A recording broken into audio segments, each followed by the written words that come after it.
ang karaniwang manggagawa. Hanggang 13th month pay plus cash gift lang ang nakukuha.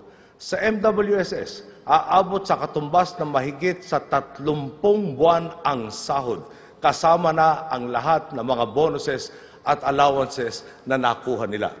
Mas matindi po ang natuklasan natin sa pasahod ng kanilang Board of Trustees. Tingnan po natin ang mga allowances na tinatanggap nila. Umupo ka lang sa Board of Trustees at Board Committee meetings, 14,000 na. Aabot ng 98,000 ito kada buwan. May grocery incentive pa sila na 80,000 kada taon. Hindi lang yon. May mid-year bonus, productivity bonus, anniversary bonus, year-end bonus, at financial assistance. May Christmas bonus na, may additional Christmas package pa. Kada isa sa mga ito, 98,000. Sa suma total po, aabot ang lahat ng 2.5 milyong piso kada taon sa bawat membro ng board, maliban sa pakotse, technical assistance at pautang. Uulitin ko po, lahat ng ito ay binigay nila sa kanilang mga sarili habang hindi pa nababayaran ang mga pensyon ng kanilang mga retirees. Pati po ang lamesa watershed ay hindi nila pinatawad. Para magkaroon ng tamang supply ng tubig, kailangan alagaan ang mga watershed. Sa watershed po, puno ang kailangan.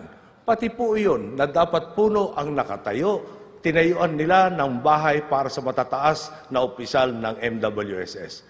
Hindi naman sila agad maaalis sa pwesto dahil kabilang sila sa mga midnight appointees ni dating Pangulong Arroyo. Iniimbestigahan na natin ang lahat ng ito kung mayroon pa silang kahit kaunting hiya na natitira, sana, kusa na lang silang magbitiw sa pwesto.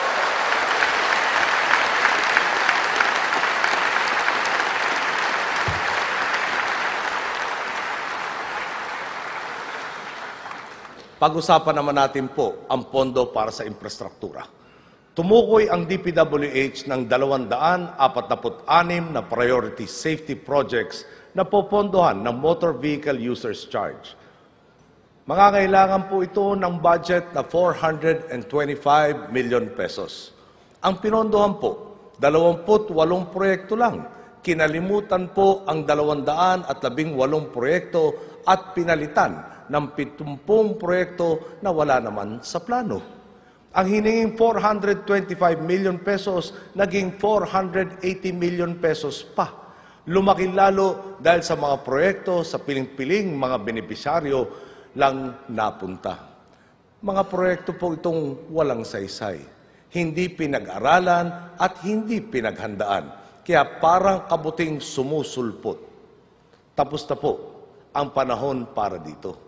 Sa administrasyon po natin, walang kota-kota, walang tompats, ang pera ng taong bayan ay gagastusin para sa taong bayan lamang.